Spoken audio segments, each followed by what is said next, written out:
What is going on, everybody? What is going on, the Catch fam? It is Steven here, aka Lord Big Head with Big Catch, and in today's video, we are going to be bringing you the must-start defenses for Week 2 of the 2023 fantasy football season. We had a great Week 1, and we're looking for an even better Week 2. If you are new to the Catch, we kindly ask that you would hit that subscribe button, join the best community in all of fantasy football. And if you have any questions or you need any sort of advice during the week on who to start at quarterback, running back, wide receiver, tight end, kicker, or defense, get in those comments and we'll get back to you as soon as possible to help you set up your lineups. But without further ado, let's get into it. Let's get into the must-start defenses. Up at number 1, we're talking about the New Orleans Saints defense going up against the Carolina Panthers. Bryce Young looked so during his first week performance against the Atlanta Falcons, but there were a lot of questionable decisions he made. You could see that he was still growing. He was still going to struggle early on in his career, and I think the Saints defense is the perfect type of defense to stream against a rookie quarterback. Saints defense looked electric against the Tennessee Titans, picking off Ryan Tannehill 3 times, getting after the quarterback at will. They did what they do best, and that is give quarterbacks absolute nightmares and do a good job at beating up that offensive line. And going up against the Carolina Panthers, which I think is a decent team. They have a chance to fight in the NFC South, but this is going to be a tough matchup. It's going to be another division matchup for these guys, and I think that is where the Saints are going to come in here. They're going to get wild, and I think Marshawn Lattimore is going to have another fantastic day against a pretty weak wide receiving core in the Carolina Panthers. Mingo is really the only receiver I'm too excited about. The tight end, Hayden Hurst, he was kind of one of the better receiving options for the young Bryce Young, but I think the Saints defense is much better against the tight end position. So I expect the Saints to come in there, control the game. I think the offense of the Saints is also going to be a lot better in Week 2. So I think that's going to even more help that Saints defense to have a level floor and to keep that ceiling that is high as well. And I think that 10 points is almost locked in for that Saints defense. So if you have them already, keep them in your team. And if they're on your waiver somehow, go out and grab them for Week 2 against the Carolina Panthers. Up at number 2, COLTS an emotional pick, but I love the Steelers here going up against the Cleveland Browns. I think you could probably make an argument for either of these defenses because both defenses are good, and I don't love Kenny Pickett. I don't love Deshaun Watson, but I'm just going to pick on Deshaun Watson here because I think he looked terrible Week 1. I mean, he made a couple plays scrambling around, making some plays with his feet, but also he made a bunch of really terrible decisions. He ran in circles and then threw it right to the defense. There was an interception. And he was grounding a bunch of passes. I mean, the guy does not look like he should be getting paid as much as he's getting paid. He looks like a very mediocre quarterback. He looks like he did last year, not like he did in Houston.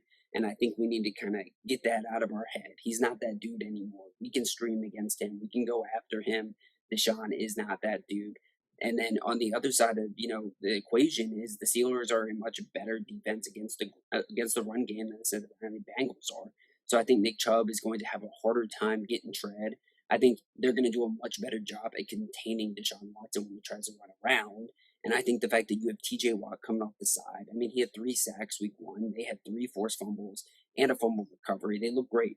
But what's missing? They still didn't get that pick, which they are fantastic at doing. I mean, they have Minka Fitzpatrick obviously back there, but that secondary is electric at creating turnovers. And I think Deshaun Watson is primed for a turnover in Week 2. I mean, this is a beautiful game. This is going to be a home game for the Pittsburgh Steelers, too. So they are going to be wild in Heinz Field after that Week 1 devastating loss against the 49ers. I mean, the 49ers are a much better team than the Cleveland Browns. So I think you're going to see the Steelers offense really pick it up too. I think that, what we saw Week 1 isn't going to be the end of the story for Kenny Pickett and his offense. I think there's much more room to grow, and that's going to even better help this defense because I think the Steelers defense is going to be one of the best this year. But number 3, I like the Tampa Bay Buccaneers here going up against the Chicago Bears.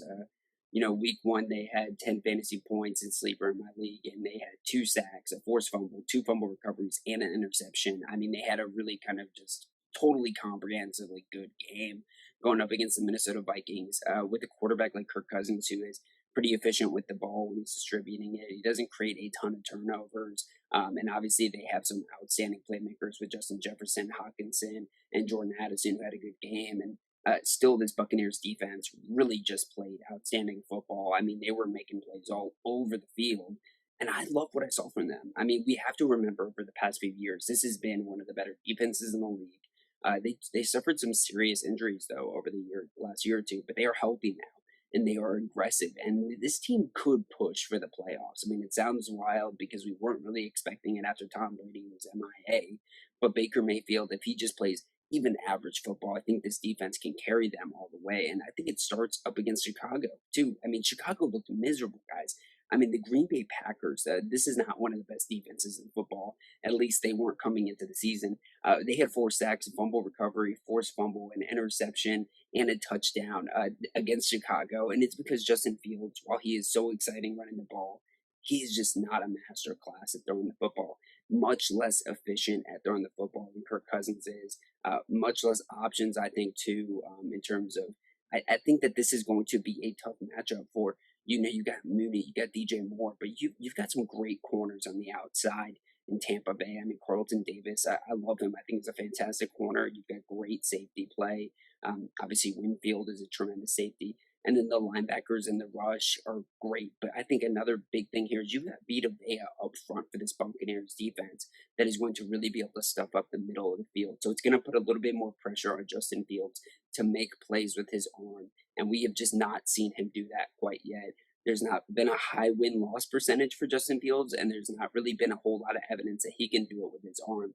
So I'm going to pick on him here, and I'm going to go Tampa Bay Buccaneers against Chicago. This is going to be a home game for Tampa Bay, too, so I always like to take the home favorites here as well. Up next, we're going to talk about a team that just got absolutely destroyed. This was probably the most embarrassing game I've seen in quite some time, probably since the Colts gave up like a 30-something point lead against the Minnesota Vikings. This might have been worse. But the New York Giants defense, I'm taking them here against Arizona Cardinals. I didn't really love what I saw out of the Arizona Cardinals going up against Washington. I thought Washington really played a great game against them. They had 3 sacks, 2 forced fumbles, 2 fumble recoveries. They kind of did what we expected. That's why I had them recommended last week going up against Arizona. And then on the other side of the equation, too, I didn't think I really saw a ton from Arizona's offense. I thought the offense still looked really weak and porous up front. Thought the receiving options were limited. I didn't think Dobbs was great. I think the ground game was pretty gross. I think the Giants here are in for a bounce back. I mean, it is in Arizona, so that's not what I would have loved, but I think the Dallas Cowboys were such a different type of matchup. We all know the Dallas Cowboys are a fantastic team, and that is what really killed the Giants defense. I mean, the Giants defense, I think, is tremendous. They have so many great playmakers. Obviously, with Dexter Lawrence up front, that's kind of where it all starts. But this Giants defense, this Giants team is much better than what we saw week 1. And I think this is a great bounce back opportunity for week 2. This is actually, I was kind of eyeing the Giants defense even back in week 1 as a potential waiver wire pickup, and I think it's for the reason that you can stream against Arizona Cardinals, which are going to be one of the worst teams. But this Giants team also, they have a heavy blitz focus, which unsettles a quarterback that isn't really at the top of his game and puts him in a situation to create turnovers. And that is also something that the Giants are pretty good at too. So I think the Giants are going to come in here. They're going to make some plays. They're going to really bounce back. I think the Giants offense is going to have a chance to really get their feet going too. And I think this is a real good upside shot here for a double-digit type of performance. It's going to surprise people because I think the Giants defense is going to be widely available. Everyone's going to drop them because they had 0 to negative points in your fantasy leagues week 1 because their offense just kept fumbling it, throwing picks, and putting their defense in bad situations, and even the defense of the Dallas Cowboys would score, which hurts the Giants' defense's bottom line. But ultimately, guys, I think you can run with them here. I think you can take advantage of a great matchup and put the Giants in your lineup for sure. Last defense I want to talk about here is real nasty, but I really love what DeMeco Ryans is doing in Houston, guys, going up against the Indianapolis Colts. I think this is a good shot here. We got Houston at home. They had 4 sacks, a forced fumble, a fumble recovery, and an interception. And they played against a very, very similar style quarterback in week 1. They played against Baltimore. They played against Lamar Jackson. I myself, basically everyone out there thought that Baltimore was going to absolutely steamroll through them. They thought that Lamar Jackson was going to go absolutely wild. But guess what? Houston's defense looks good. They look really good. I'm not going to sit here and just say, oh, I need you to keep proving it to me. I thought they showed really everything that you need to show about what a good defense is. I mean, we already knew that Derek Stingley was back there in the secondary and that he was good. We already know that they had Petrie back in the secondary too. He's a really good safety, young safety. Will Anderson comes out of the draft, obviously, and he's been a great playmaker. The Texans have been building pieces, but I think D'Amico Ryans was really that last finishing touch to make them a good defense. Guys, they had close to 10 fantasy points against the Baltimore Ravens, and I think the fact that they could strategize for a young, mobile, fast, electric quarterback like Lamar Jackson really puts them in a good position week 2, going up against a guy like Anthony Richardson, because Anthony Richardson is going to play a similar style of ball. You know, he's not the most accurate quarterback. He did throw some really bad passes week 1. I liked what I saw ultimately out of him. But ultimately, I thought the ground game was still his big upside. And I think the fact that the Texans are already strategizing for that all offseason and going into week 1, I think they're going to be able to carry over that game plan, that strategy into week 2 up against a less experienced Anthony Richardson. Hopefully, AR is okay with the knee injury that he suffered at the very end of that week 1 game. But I think ultimately, the Houston Texans here, this is going to be a division game. It's going to be a tough matchup. The Colts and the Texans actually do typically battle that out pretty tough. Last year was kind of a back and forth between the two of them. They know each other a lot. I think that the CJ Stroud in the Texans offense is still pretty hot garbage. The Colts defense, though, they open up some great passing lanes for Trevor Lawrence, a much better quarterback. But they look decent. You know, the Colts defense looked average, but they did kind of open up some passing lanes. So I think CJ Stroud is going to have a much better game week 2 than he did week 1. Which is going to help that Texans defense as well.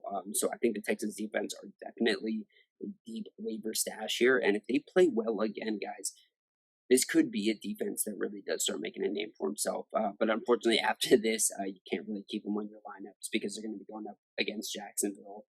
So I don't really want to be streaming against Jacksonville right now. But Texans against the Colts, I think you can absolutely put them in your lineups if you need to when you're in a pinch. With that said, guys, this has been the must-start defenses for week 2 of the fantasy football season, guys. If you enjoyed this video, make sure to hit that subscribe button on your way out, guys. It really helps the channel a lot, and we want you to join the best community in all of fantasy football.